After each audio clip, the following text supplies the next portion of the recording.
আমরা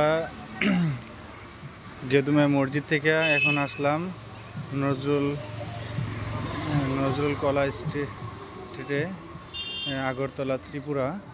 এটা হচ্ছে মেন গেট। আমরা এখন নজরুল কলা ভবনে ঢুকলাম। কলা ভবনের স্থাপনাগুলো অনেক সুন্দর, ঐতিহাসিক এবং খুবই কারুকাজগুলো খুবই সুন্দর।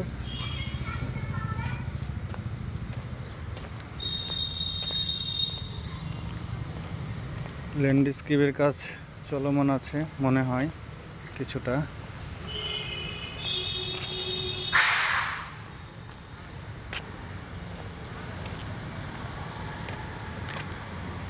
এ হচ্ছে নজরুলের স্মৃতিস্বরূপ ভাস্কর্য,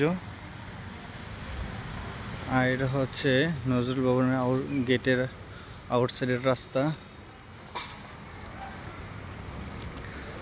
সব কিছু তো ধারণ করা সম্ভব না, কিছু কিছু জিনিস অল্প সময়ের মধ্যে ধারণ করার চেষ্টা করতেছি আপনাদের জন্য, যেন আপনারা যারা আসতে পারেন না বা দেখার সুযোগ হয় না তারা যেন এটা দেখতে পারে বা বুঝতে পারে।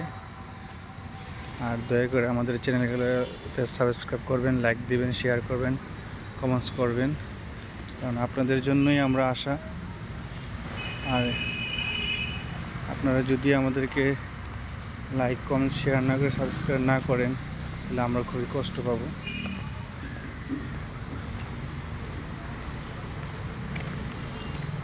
সুন্দর পরিবেশ।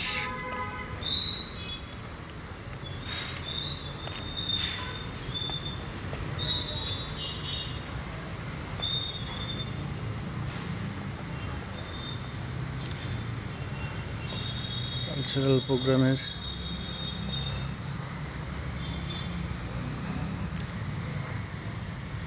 ল্যান্ডস্কেপগুলো খুবই সুন্দর।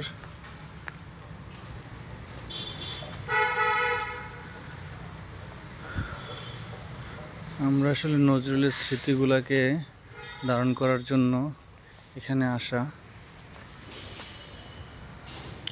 নজরুল আমাদের ঐতিহাসিক একটা নাম।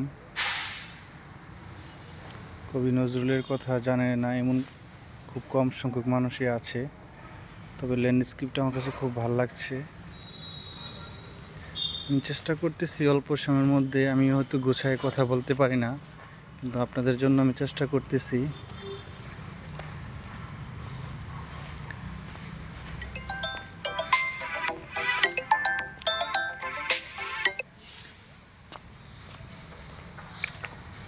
এখানে একটা ছোট ফোয়ারা আছে, যেটাকে আমরা অনেকে লেক বলি, তো এটা মানে পরিত্যক্ত অবস্থায় আছে।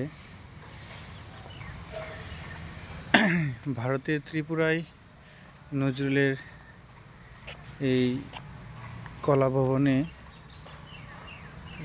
দৃশ্যগুলো স্থাপন করলাম, তুলে ধরার চেষ্টা করলাম। আমার কথায় যদি কেউ কোনো মানে ভুল বুঝে থাকেন বা বুঝতে না পারেন বা কেউ মজা করবেন না, কারণ আমি নতুন ভিডিও তৈরি করতেছি, তো হয়তো আমি আপনাদের মতন হয়তো ভালো করে কন্টেন্ট তৈরি করতে পারি না।